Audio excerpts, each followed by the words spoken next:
proceso de lo contencioso administrativo. Y yo recuerdo que hicimos un recuento histórico desde la perspectiva constitucional y luego la ley de lo contencioso administrativo. Terminamos que la actual ley de lo contencioso administrativo, el decreto 119-96, vigente, ¿verdad?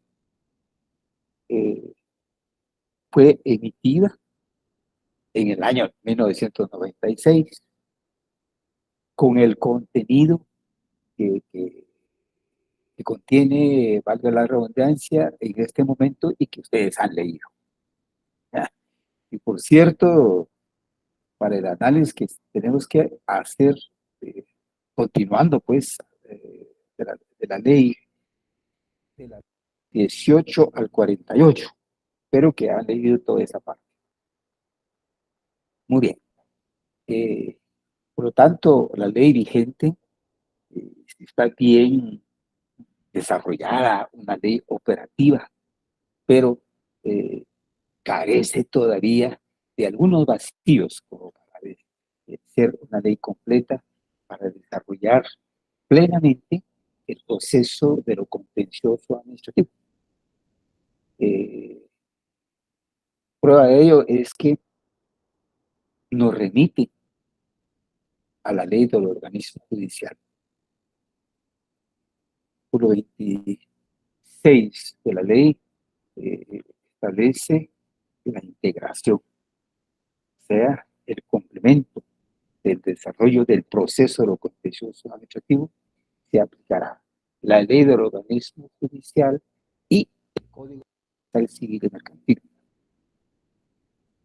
tal sentido, esta ley surge por la necesidad de estructurar un proceso que garantizara los derechos de los administrados y que aseguran la efectiva tutela administrativa y jurisdiccional de la juridicidad de todos los actos de la administración pública. Esto viene por el artículo desde la Constitución Política actual en su artículo 121. La ley actual atiende en primer lugar, si ustedes se han dado cuenta, a un criterio de unidad. Esa idea, con ese propósito, es que se reformó la ley en 1996.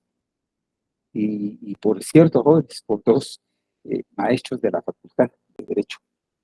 El doctor Villegas Lara, que es director de la Escuela de Posgrado, y otro abogado, ya retirado de la facultad.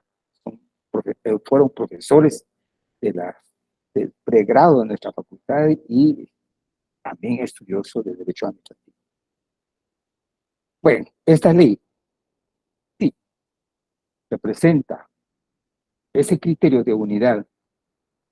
Se hizo con la finalidad de procurar en lo posible reunir las normas de procedimiento previo a acudir a la guía de lo contencioso administrativo en un texto único, aplicables a todas las entidades de la administración pública, es decir, con el criterio de unificar un solo procedimiento, un solo tratamiento, ¿no?, de ese trámite previo que se desarrolla en el campo de la administración pública, con un procedimiento administrativo previamente, como igualmente de los recursos administrativos.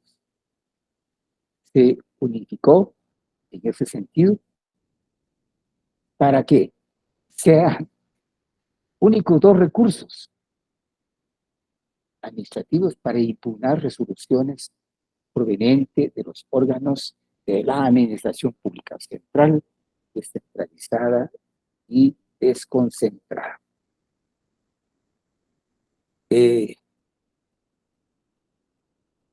salvo la excepción que se hizo en su artículo 17 y ampliado en el artículo 17b, que deja para el ámbito de lo contencioso administrativo, en ese sentido, los recursos administrativos que nosotros tuvimos que analizar, ¿se recuerdan? En materia laboral, aduanera, tributario, aduanera, y por las resoluciones emitidas por la Corte Constitucional, porque esta ley sufrió inconstitucionalidad parcial en su momento, surge también el criterio sobre el principio de la especialidad de las leyes, o sea, qué materias especiales regulan leyes especiales y que dichas leyes cuentan con sus recursos administrativos. Por lo tanto, se dejó eso como excepción. Por eso es que nosotros analizamos varias leyes, fue nuestra tarea antes del segundo paso. ¿Verdad?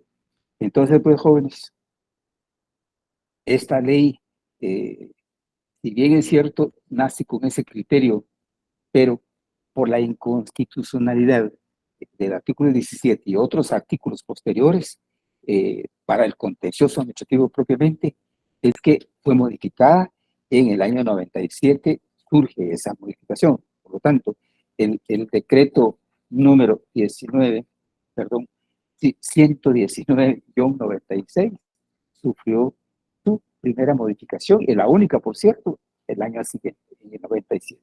Y eso es lo que tenemos vigente hoy día, y que con las observaciones que hacemos de la inconstitucionalidad, porque hay artículos que fueron declarados totalmente inconstitucionales y por lo tanto están expulsados dentro del texto de esta ley. Vamos a ir y manifestando en su momento. En tal sentido, pues, ahí justificamos el análisis ahora de nuestras leyes. Una de las características, si ustedes ya se enteraron con la lectura que han hecho, es que el proceso de lo contencioso administrativo se tramita en única instancia. O sea, es un proceso en única instancia. Por consiguiente, en él, como proceso, no es admisible el recurso de apelación, aunque sí el recurso de casación, ¿verdad? Eso detectaron ustedes con la lectura que ya realizaron de la ley. No existe recurso de apelación porque el proceso de lo contencioso se desarrolla plenamente en una sola instancia. Y ya hemos referido bastante en muchas clases anteriores que la integración del Tribunal del Contencioso Administrativo, en primer lugar, dividido en 6 salas. ¿Por qué salas? Porque el Tribunal de lo Contencioso Administrativo está integrado por 3 magistrados, jueces. Son todos los requisitos que establece la ley de organismos judiciales para los abogados que conozcan de derecho administrativo o tributario, pueden integrar, postularse e integrar Tribunal de lo Contencioso Administrativo, distribuido en 6 salas. Esas salas son catalogados como Corte de Apelaciones. ¿Sí? Corte de Apelaciones. Por lo tanto, ¿por qué? Porque está integrado por 3 jueces. O sea, estos 3 jueces son los que conocen de un contencioso administrativo planteado en contra de la administración pública, ¿no? Muy bien. Entonces, jóvenes, como sala de apelaciones en ese sentido, revisan un acto, pero dada la característica especial acá, la revisión que realizan estos magistrados o jueces de la resolución no procedente del ámbito judicial, sino que del ámbito administrativo. ¿Cómo está eso? Pues ya sabemos que la petición realizada anteriormente fue impugnada en la vía, dicha resolución porque no favoreció, etcétera. Por lo tanto, se adoptó la vía administrativa en el ámbito de la administración. Ese acto, si resulta lesivo a un sujeto de derecho como peticionario, es la que se revisa, pues, en el ámbito judicial. ¿Ah?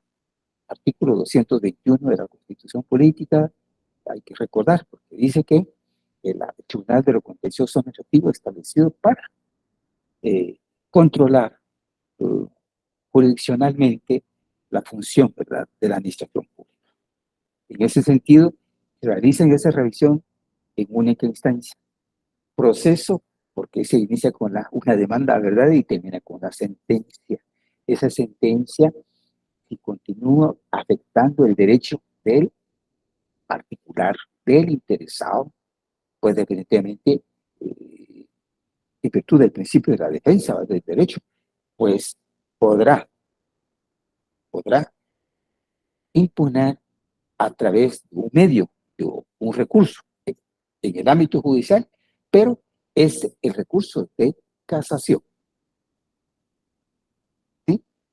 Entonces, el recurso de casación se plantea contra una sentencia desfavorable, pero no se eleva, no se traslada al conocimiento de otro órgano jurisdiccional que tenga competencia para conocer proceso de lo contencioso administrativo. Entonces, en este caso, es la Corte Suprema de Justicia quien conocerá el recurso de casación. Este recurso, ustedes creo que ya lo estudiaron, lo han calificado, denomina un recurso extraordinario, ¿no? Muy especial, muy técnico para su planteamiento. Procesal civil nos enseñan a eso, ¿no?, que se plantean por dos únicas razones, de forma o de fondo. Pues esos principios, esos criterios doctrinarios del recurso de casación, pues también cabe aplicarse en el campo de lo contencioso administrativo. Muy bien, entonces pues ya sabemos que si se emite una sentencia desfavorable no es posible su apelación, porque no es posible impugnarlo y de ser impugnado por estos medios, porque no existe otro órgano con jurisdicción de contencioso administrativo. Entonces lo conoce la Corte Suprema de Justicia a través de una cámara, ¿verdad?, de la Cámara Civil en este caso. Bueno, continuando, ¿qué se entiende por el proceso de lo contencioso administrativo? Vale la pena argumentar algo al respecto antes de analizar el contenido de la ley, porque la ley nos sirve para desarrollar el proceso, ¿no? Y ahí nos vamos a ir a las dos hojitas que se les envió oportunamente a ustedes, la estructura de una primera demanda y un cuadro ahí, ¿verdad? Mejor dicho, organigrama del contencioso administrativo, cómo se desarrolla. Muy bien, pues el contencioso administrativo significa o que constituye una etapa o fases de procedimiento debidamente concatenadas que la ley establece y que tiene como objetivo resolver los conflictos, litigios o contiendas que surgen en virtud de la acción administrativa, de actos de la administración pública y que se suscitan entre la administración pública y los administrados. ¿Sí? Que la administración pública actúa en virtud de la petición del administrado.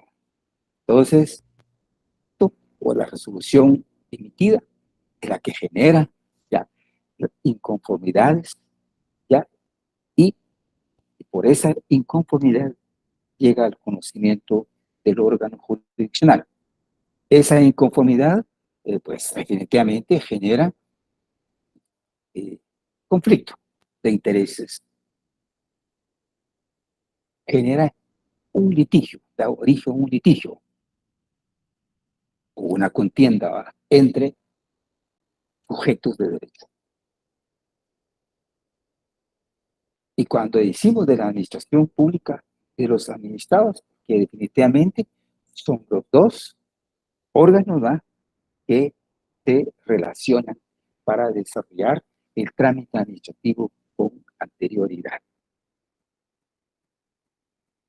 Por lo tanto, la naturaleza jurídica del proceso de lo contencioso se identifica indistintamente, jóvenes,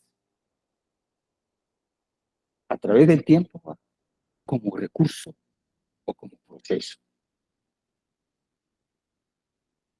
Constantemente, cuando leíamos leyes para la búsqueda de los recursos administrativos que hicimos anteriormente, siempre se finalizaba con el contencioso administrativo. Y se recuerdan ustedes que en la ley de clases pasivas civiles del Estado, me recuerdo yo muy bien, y también en el Código Tributario, consigna este concepto de recurso. Y yo ahí les manifesté con claridad que por favor tachen la palabrita o el término recurso, y hoy es denominado técnica legalmente como proceso, porque así está establecido y así desarrolla el derecho administrativo. O sea, pues estamos superados ahí.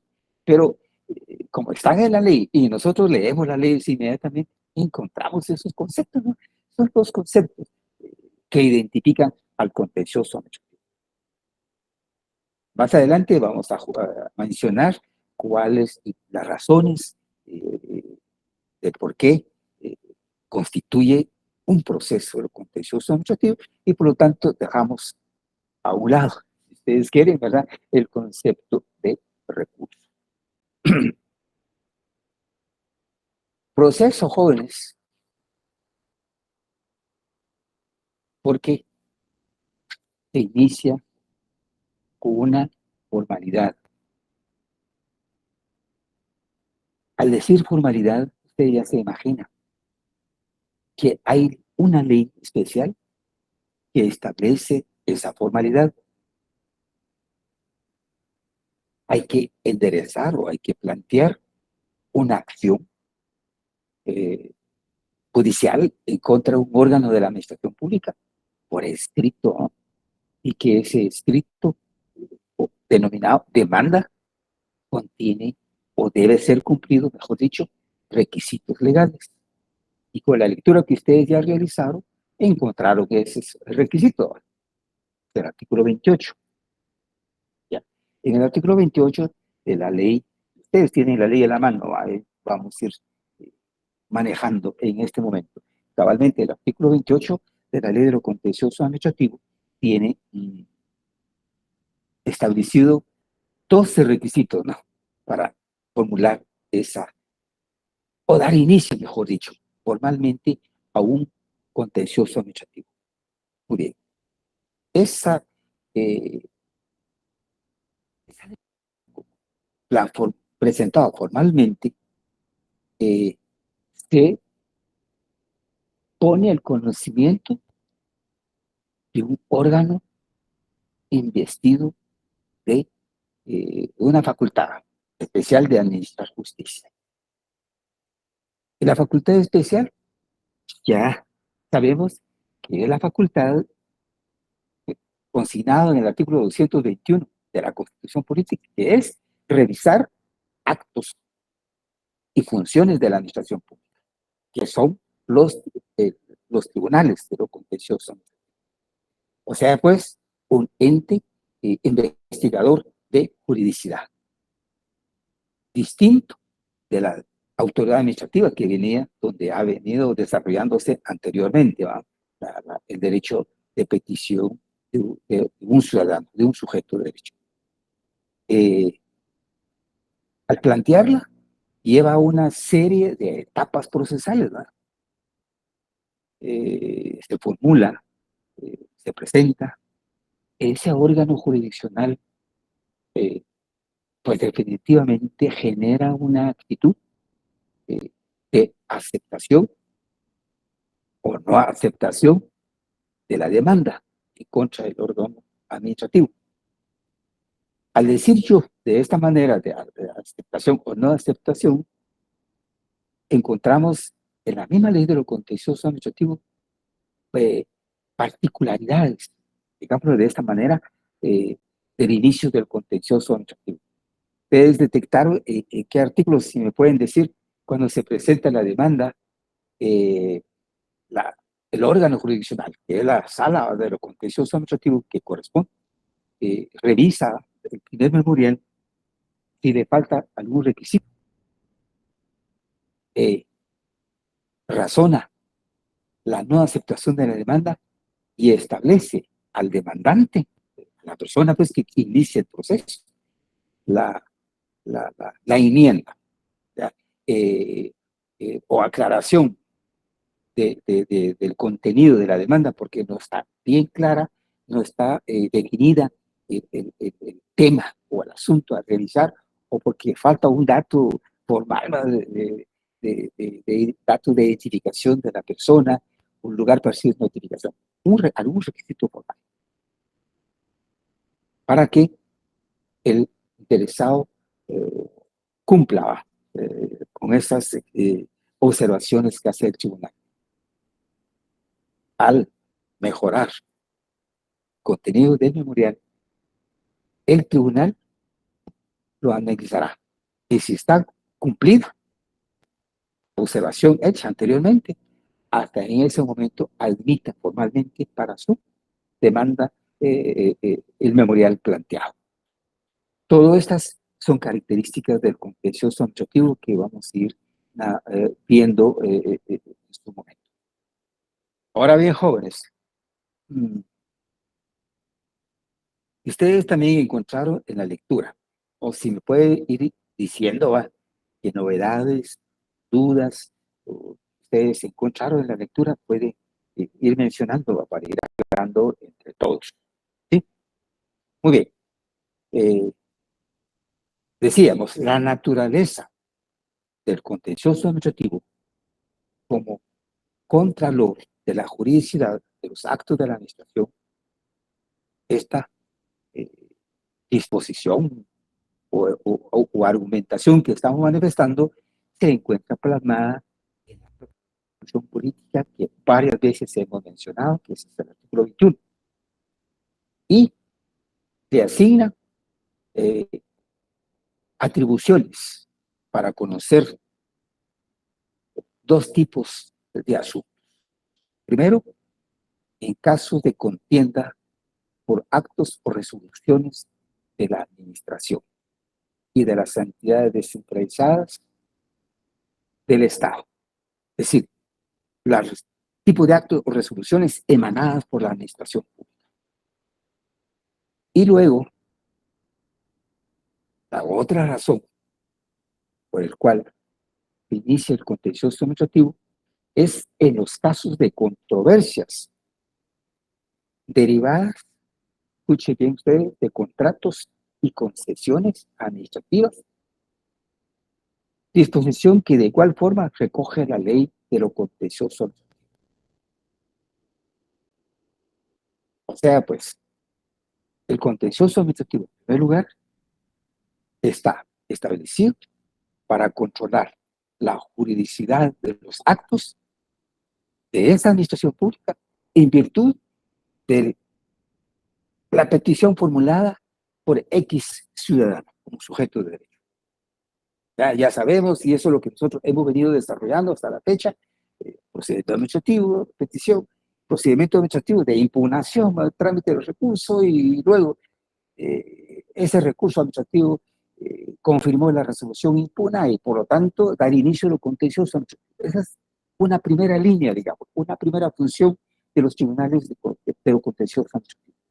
Pero también aparece la otra función consignada, y eso está desde la Constitución política y está desarrollado en la ley de lo contencioso. Voy a repetir, también es iniciar el contencioso administrativo en virtud de controversias derivadas o generadas de contratos y concesiones administrativas. Jóvenes, el segundo caso es que Recuerden ustedes que la administración pública puede celebrar contratos, que son los contratos administrativos, ¿no? De arrendamiento, un contrato administrativo de compraventa, de equipos de oficina, bueno, instrumentos de trabajo, equipos para hospitales, qué sé yo, ¿no? Un bien inmueble o bien mueble, puede comprar, pero lo hace con base en la ley de contratación del Estado. Y en ese sentido, jóvenes, el órgano de la administración pública, al celebrar un contrato con un particular, un sujeto de derecho, pues definitivamente ahí hay una relación jurídica, ¿ya? Originada en virtud del negocio, ¿ah? De compraventa o arrendamiento, qué sé yo. Una de las partes, o de manera especial, el particular, incumple con la entrega o hubo engaño, entregar la cosa, el equipo en buen estado, calidad y cantidad, pero que ya concretamente en la práctica resulta falso, por ejemplo, ¿no? Equipo anticuado, fuera de tiempo, etcétera, como sucedió recientemente en Guatemala en el caso del hospital de Chimaltenango. Podríamos poner como ejemplo, ¿va? No sirvió, estaba decir, ya usado, por ejemplo, ¿no? Ese contrato, hay incumplimiento de las condiciones establecidas en un primer momento. O sea, el deber jurídico del particular, del vendedor, no se cumplió. Por lo tanto, en un momento se piensa, y muchas veces en la práctica de la administración pública, se piensa que es asunto penal. Ya entra la Contraloría General de Cuentas y le dan esa calidad y plantea una denuncia y van al Ministerio Público, interviene, etcétera. Pero aquí la ley es clara, es materia administrativa. Por lo tanto, su aclaración, su solución debe ser en un contencioso administrativo. En caso de las concesiones, sí, William. Profesor, muy buena tarde. Me surgió una duda específicamente con su ejemplo de Chimaltenango. Ajá. O sea, es decir, bueno, yo tengo entendido que las controversias, pues los interesados, los sujetos procesales son los que deberían de plantear cualquier problema que necesiten, pero entonces, ¿qué pasa con el tema de los diputados? Porque como ellos no son sujetos procesales, sin embargo, están fiscalizando, digamos, en este caso el hospital, poniendo ejemplo al hospital, ¿verdad? Entonces, ¿qué pasa con el diputado? Un diputado no puede, bueno, para empezar, él no puede hacer un proceso administrativo porque a mi entender, no sería un sujeto procesal. Pero sin embargo, no, pues, es decir, por lo que entiendo o lo que usted está explicando, tampoco procede la denuncia penal. Pues en ese sentido, William, entendiendo el espíritu de la norma, lo que podría ser los diputados, bueno, la función fiscalizadora, ¿va? Eso sí, es una función constitucional de ellos. Lo que deberían de hacer es trasladar ese resultado de la investigación que ellos hicieron o fiscalización y encuentran anomalías, digámosle, la información trasladan a la Contraloría General de Cuentas y Procuraduría General de la Nación como abogado de la Administración Pública. La lógica aquí nos orienta en ese sentido. Okay. Entendido, ¿verdad? Entendido con la lectura que hacemos nosotros desde la perspectiva constitucional y con nuestra ley de lo contencioso. Ok, perfecto. Yo siempre he dicho eso. Yo siempre he dicho eso, ¿no? Ese es ámbito administrativo. La interpretación de la ley de las contrataciones del Estado, pues definitivamente se aplica para cualquier anomalía en el ámbito de lo contencioso. Y esto se justifica, pues definitivamente el órgano administrativo sería el Ministerio de Salud Pública y Asistencia Social la parte interesada para iniciar el proceso de contencioso. Así sería, entendiendo o interpretando el espíritu de la norma. ¿Vamos? Ok, gracias. En la práctica, sí, se ha hecho muy engorrosa las situaciones y generalmente termina en el ámbito penal. Y allí, ustedes, hay casos por ahí en la vida nacional, están entrampados, ¿no? En los órganos que la verdad no hacen persona, no se anuncia en los procesos penales. Yo diría eso, ¿no? No me dedico a penal, pero eso es parte de lo contencioso administrativo. Bueno, ¿no hay otra observación? ¿Participación? Dejamos ahí esta posibilidad que tiene la administración pública de dar inicio a un proceso de lo contencioso administrativo. Aquí estamos, ¿verdad? Y también dice por concesiones administrativas. Las concesiones administrativas, jóvenes, también se establecen, estas se establecen por medio de convenios. Las famosas concesiones de prestación de un servicio público por parte de un particular. ¿Ya? Hay un asunto que ustedes tal vez escucharon en un momento, porque hace años atrás, unos 10 o 15 años atrás, en la vida nacional, surgió un conflicto de intereses jóvenes sobre un convenio o contrato de concesión del servicio, de la prestación del servicio por parte de un empresario, y más aún internacional o extranjeros, del servicio de ferrocarriles de Guatemala, ¿no? Y eso terminó en un litigio grande.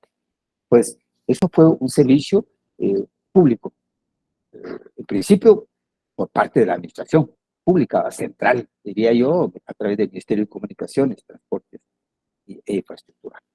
Pero en ese sentido fue un caso tan especial, sonado, ¿eh? Y fue resuelto tampoco en el ámbito contencioso administrativo, sino que en un litigio de carácter internacional.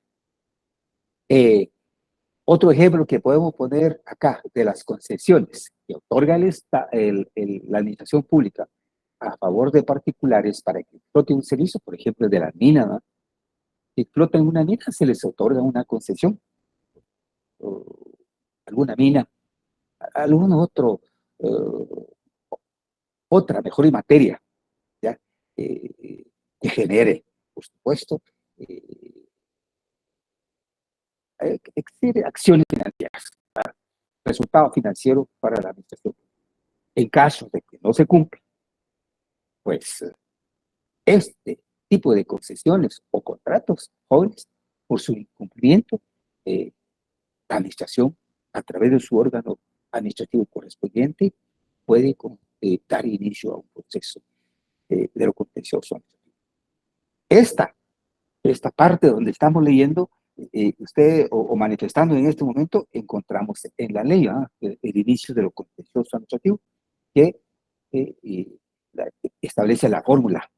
Hay una fórmula ahí para que el Estado declare lesivo un contrato o un convenio, y hay un tiempo, ¿verdad? Y hay la formalidad también, como formalidad, mejor dicho, hay una declaración de lesividad por el organismo ejecutivo en Consejo de Ministros. Tiene que ser esa declaración, ¿ya? Por lo tanto, esta declaración se tiene que publicar en el diario oficial, etcétera, y hay un tiempo, que son 3 años, lo vamos a leer por ahí, pero hay formalidad. Principios, jóvenes, son las posibilidades, ¿ya? Que dan origen, el inicio, por dicho, de un proceso de contencioso. Por lo tanto, podríamos decir ya que el proceso de lo contencioso administrativo no está establecido únicamente a favor de particulares. Al decir particulares, persona jurídica individual, sino que también ya sabemos, ya nos dimos cuenta, también está establecido a favor de la misma administración pública. ¿Sí? La misma administración pública. Incluso, jóvenes, se me estaba escapando, las municipalidades pueden dar inicio a un proceso de lo contencioso administrativo en contra de otra municipalidad o en contra de un ministerio de Estado u otra entidad descentralizada, es decir, entre órganos de la administración pública, por incumplimiento de algún contrato, ¿verdad? De alguna relación jurídica que hayan generado en su momento entidades. Hay principios que informan al contencioso administrativo. Hay un principio de congruencia. Hay un principio de igualdad y contradictorio. Hay otro principio que se llama preclusión procesal, interesante, y hay otros dos principios de derecho de defensa y el principio de supletoriedad, que informan el contencioso administrativo. O sea, pues, sobre esos principios se desarrolla el contencioso administrativo. El de congruencia consiste en limitar las facultades del juez, en este caso, del contencioso administrativo. Un tribunal o una sala de lo contencioso administrativo, quien tiene a su cargo, puesto a su conocimiento un litigio, sí, Julio Tarray, chamos,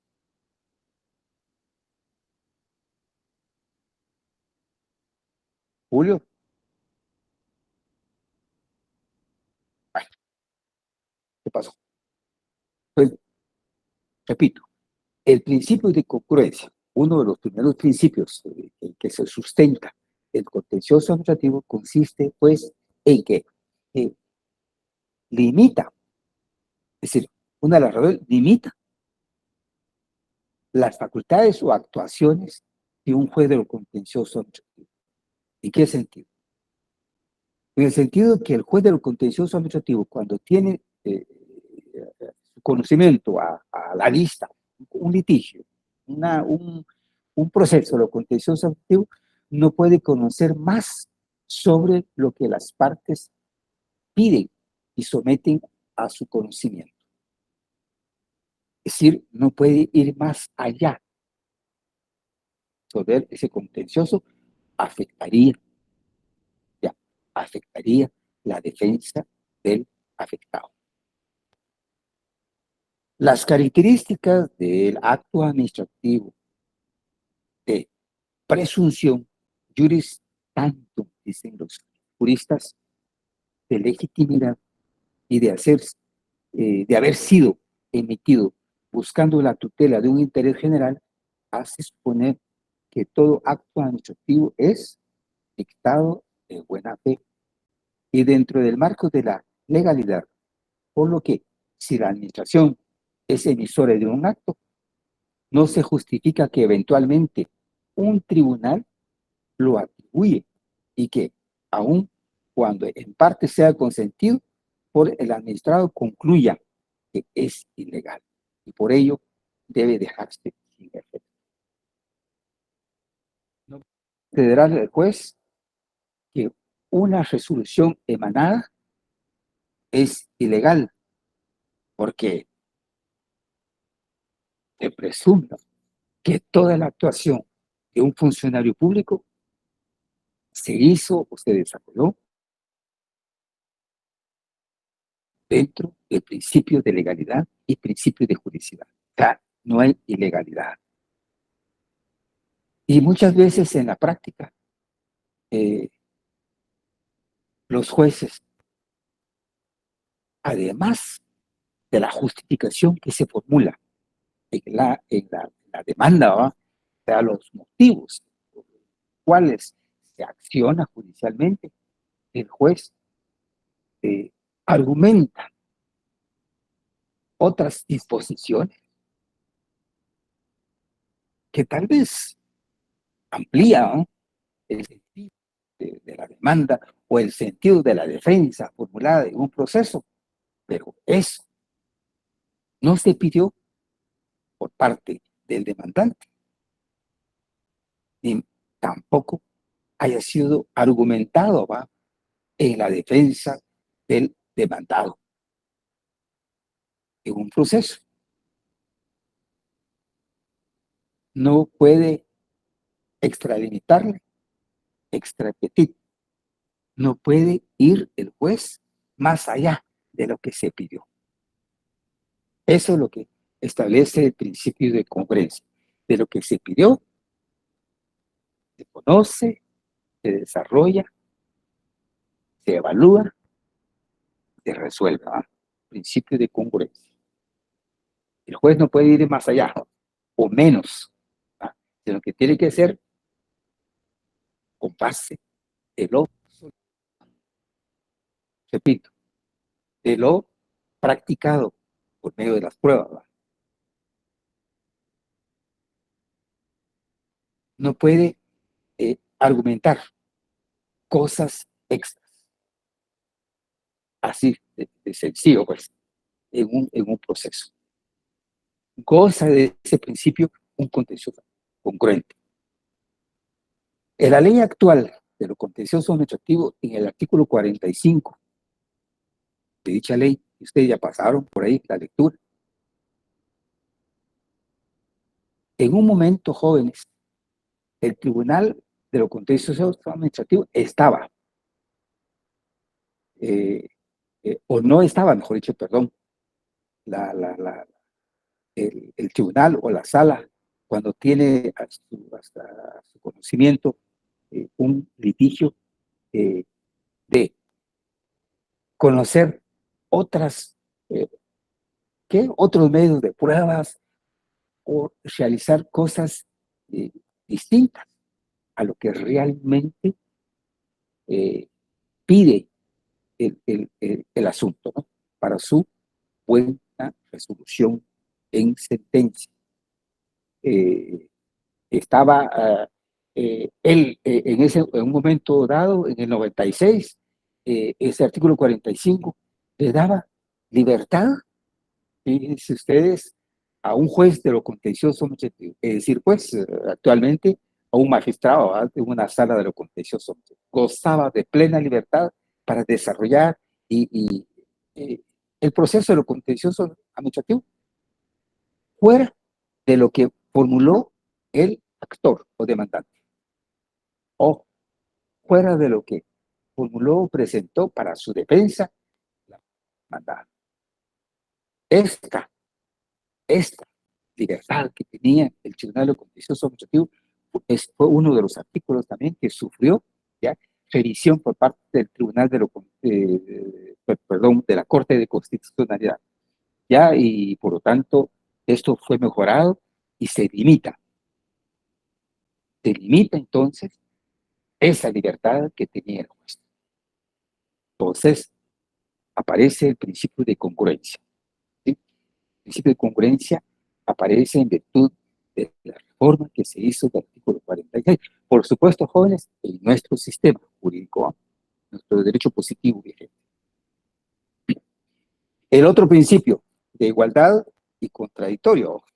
El principio de igualdad tiene su asidero legal en el artículo 4 de la Constitución Política de la República.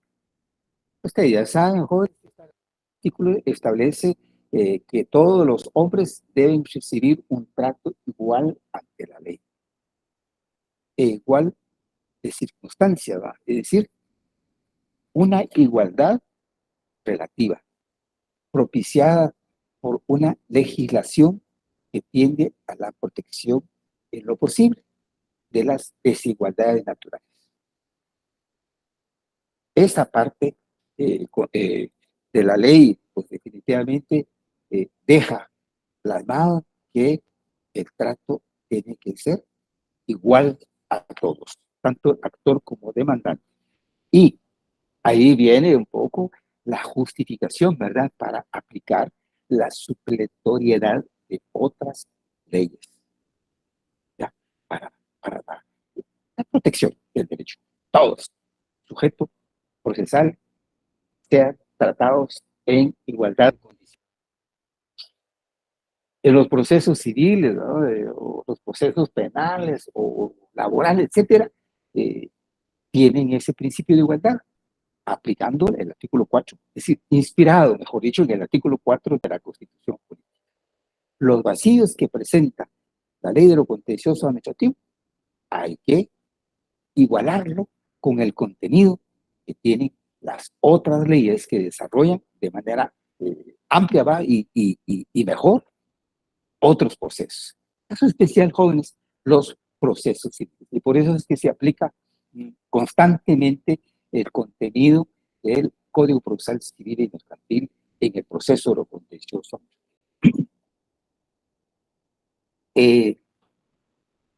Lo contradictorio, dijimos como principio, es o consiste en la facultad de objetar lo aseverado por la Corte.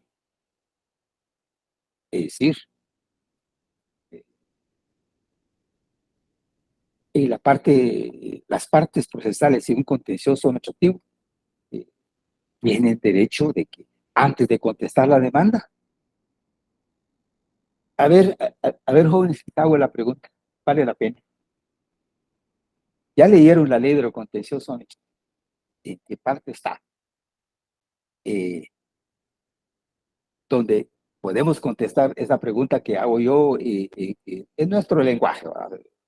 Familiarizado acá. Digamos, ¿en qué momento es que, hablando claro, el órgano administrativo como demandado en un proceso de lo contencioso administrativo puede presentar algunos mecanismos de defensa, le llamo yo? A ver cómo le llaman ustedes, cómo designan nuestra ley de lo contencioso administrativo. Y que ya lo conocen ustedes, el derecho civil procesal civil. ¿Qué es lo que primero? Si ustedes fueron los demandados, usted ministro, gerente, qué sé yo, de una entidad administrativa, o bien abogado de la administración pública, le notifican una demanda de lo contencioso administrativo presentada por un sujeto, ¿no? Un ciudadano X. Aquí está. Él pidió y impugnó en su momento y continúa con su defensa.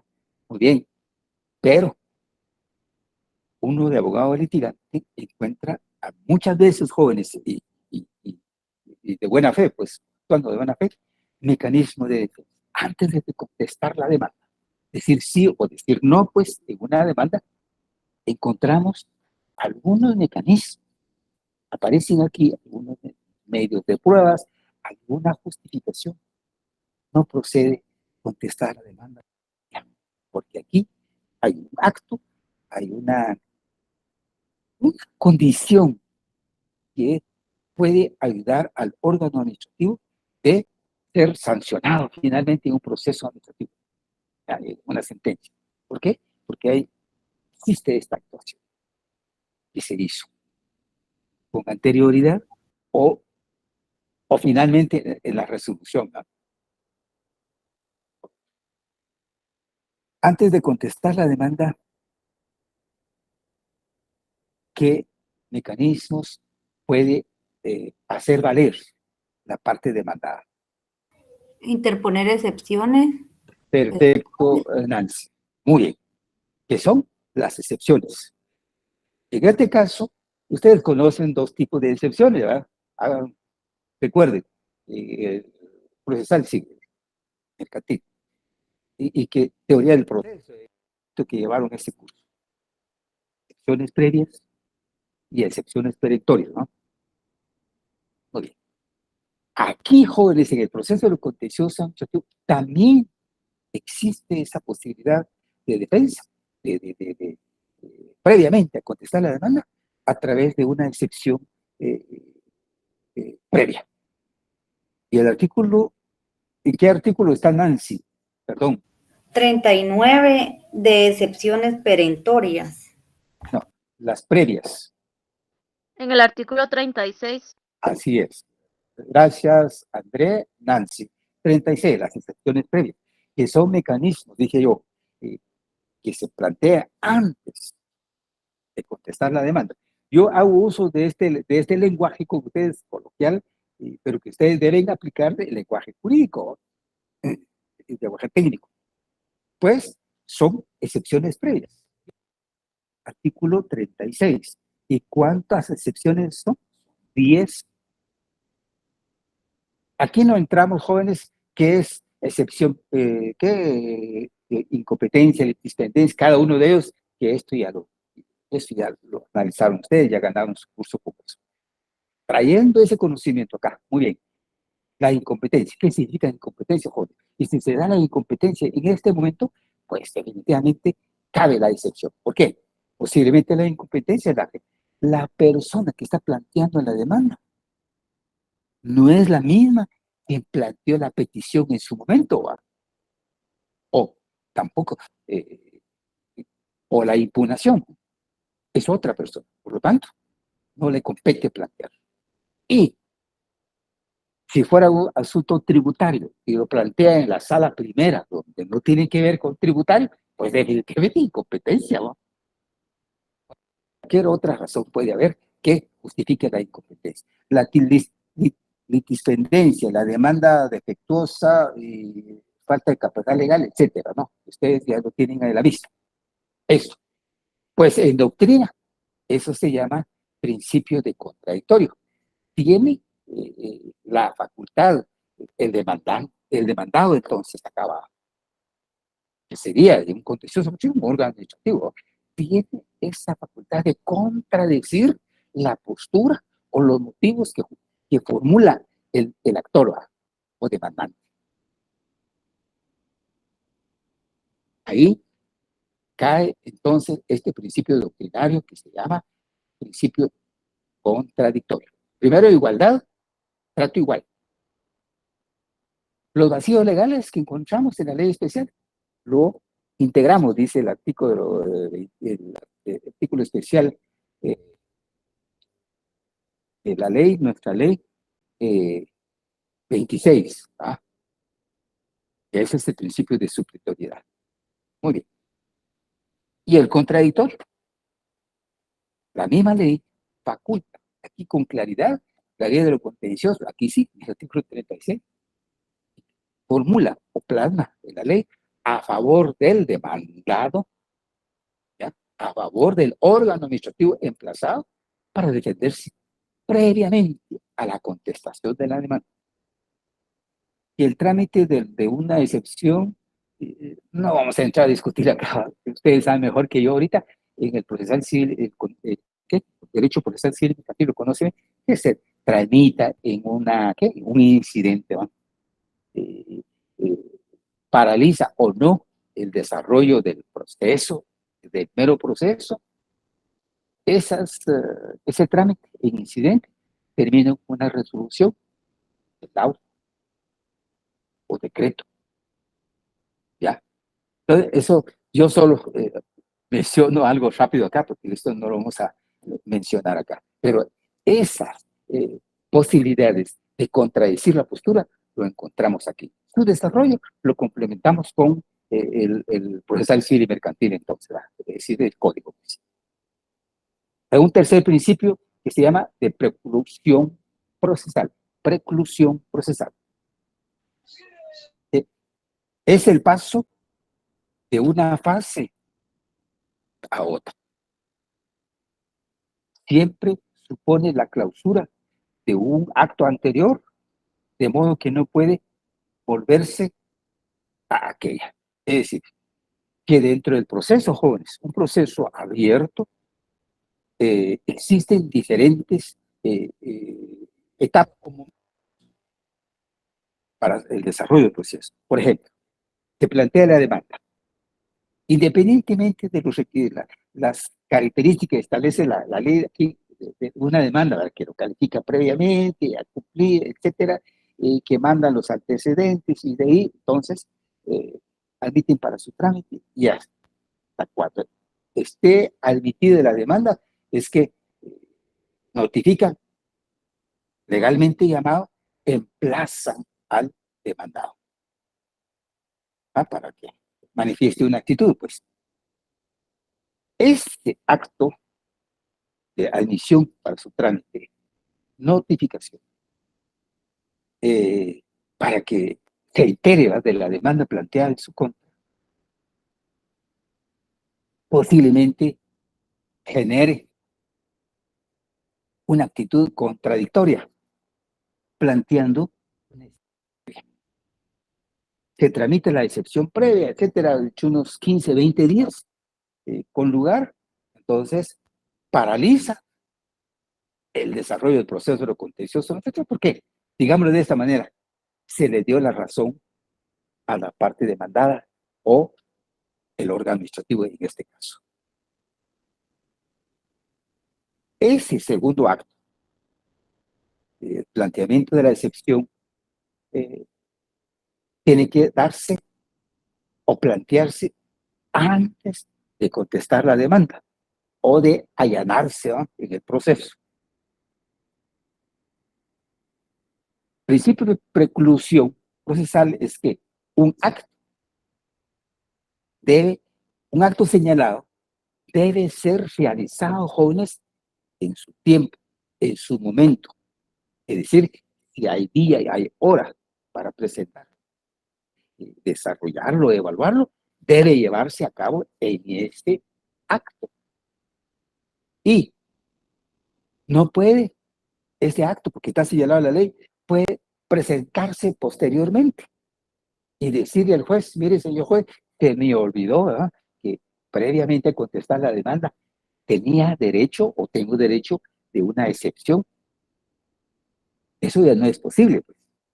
Entonces, el principio de preclusión, el acto de presentar la excepción previa es un acto antes de contestar la demanda. Es decir, pues, la contestación de la demanda es un tercer acto o tercera actuación, ¿va? Bien, y de ahí el otro acto posiblemente es abrir a prueba el proceso. El concepto de prueba, ya ustedes ya leyeron, pregunto, ¿en cuánto tiempo o qué plazo establece esta ley para el desarrollo del periodo de prueba? Ya leyeron esa parte.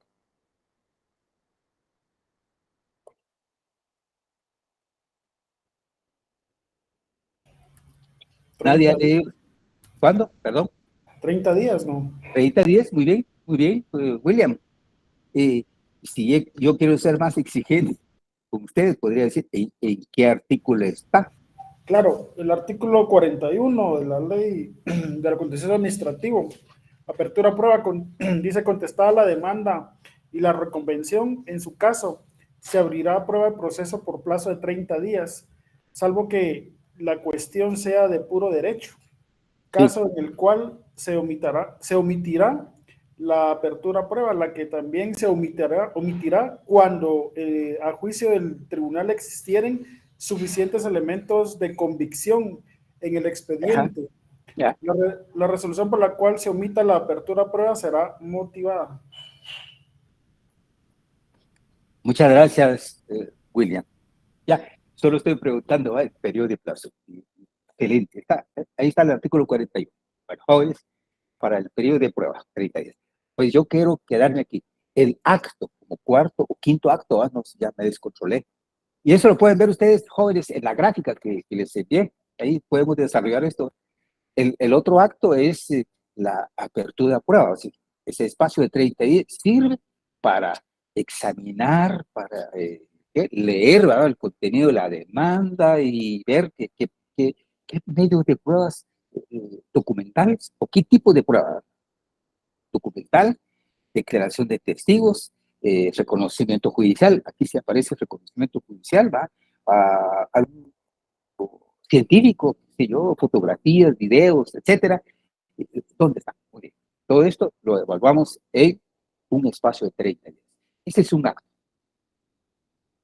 No podemos decir que después del periodo de prueba presentamos una excepción previa.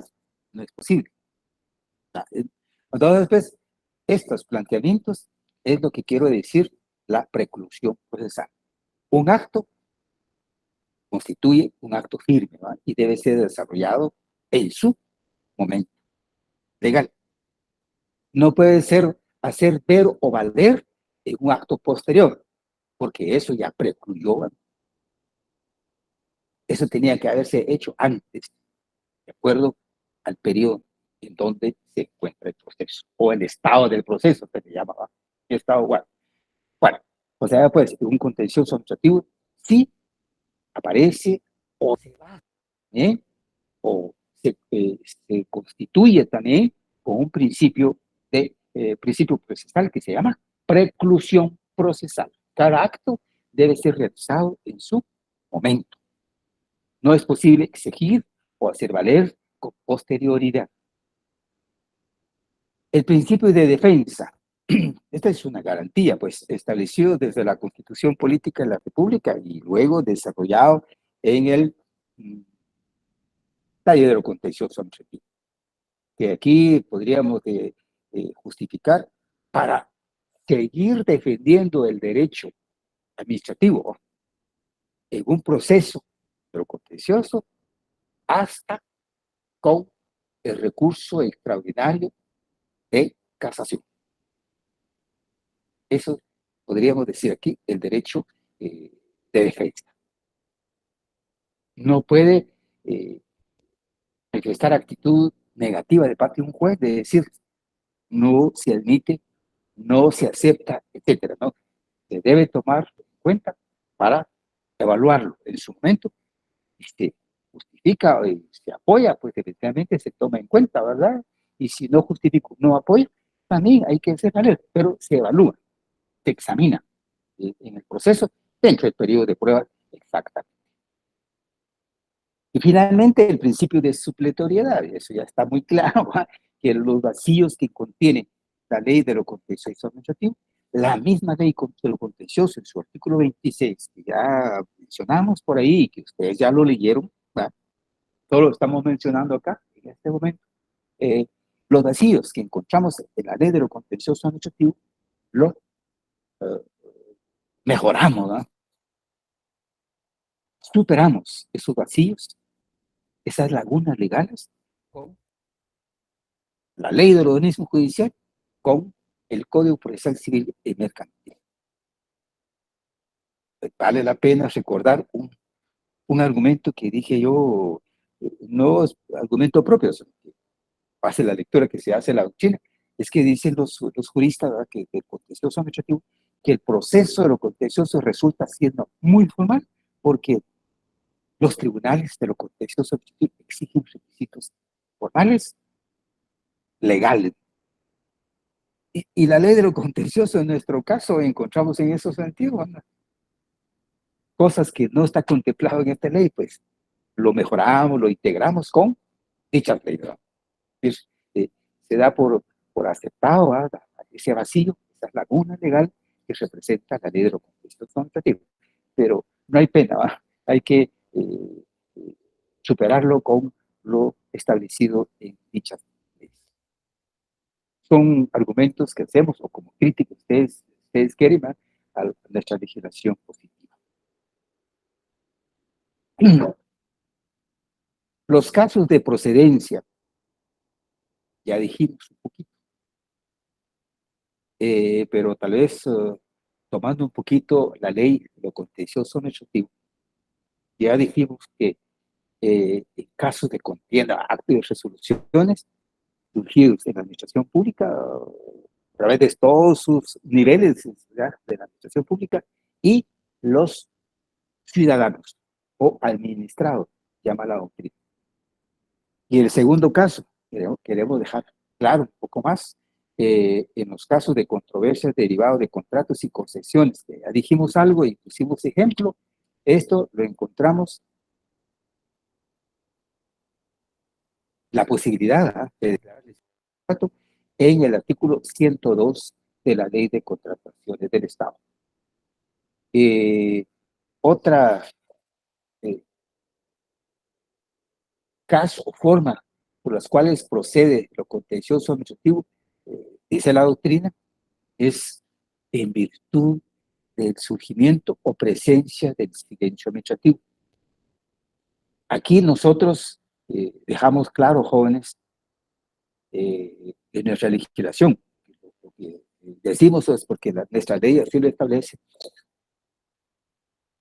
Decíamos, cuando surge el silencio administrativo en nuestro sistema, aparece la posibilidad de obligarle para romper ese silencio administrativo con la acción de amparo. Aunque, no sé si alguno de ustedes trabaje el Código Tributario, dice el silencio administrativo, pero que hay un párrafo, se recuerda, el artículo especial de lo contencioso administrativo deja la facultad del interesado, si le conviene, no le conviene a su derecho, espera la emisión de la resolución final de recurso. Pero con ese, yo lo llamo así, jóvenes, lo van a perdonar usted, titubeo legal. Si es defensa del derecho de petición, hay que cumplirla, ¿no? ¿Y cómo hacerlo? Que la autoridad actúe. Si bien es cierto, también hay tratadistas que dicen que el silencio administrativo como que es una llamada de atención, ¿no? De carácter negativo a los funcionarios públicos para no ser sujeto de, eh, de una sanción, porque el amparo genera una sanción. No ser sujeto de sanción, no ser sujeto de una obligación y debilidad administrativa, pues hay que actuar, ¿no? Entonces, no importa. Yo digo así, no importa. Y qué mejor todavía para el peticionario. Pues, hagámoslo exigir el cumplimiento de las funciones administrativas. Hasta, decimos, porque a pesar de que está en la ley, su deber de cumplir con sus funciones dentro del plazo de 30 días, hay que hacer valer ese derecho a través de acción de amparo. Porque la ley de amparo, también leímos, artículo 10, ¿verdad? Es 2, inciso de aquello, ahí está establecido, o sea, están los mecanismos de defensa del derecho. Derecho de petición, derecho de impugnación, y acá, de protección de la vigencia del derecho de un proceso de lo contencioso. Eso, la parte que dice la forma que establece del silencio administrativo. Entonces, jóvenes, el silencio administrativo, en nuestro caso, si surge allá, en el ámbito de la administración pública, no es posible, así, no sé cómo llamarle, en un término sencillo, eh, para decir, bueno, ya que la ley dice, hay silencio administrativo, estoy por agotado y por resuelto, etcétera, y voy a iniciar el contencioso administrativo. No, porque existen otras normas.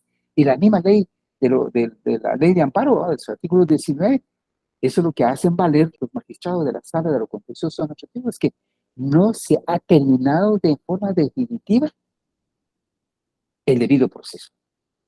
Por lo tanto, como constitucional, el debido proceso hay que cumplir.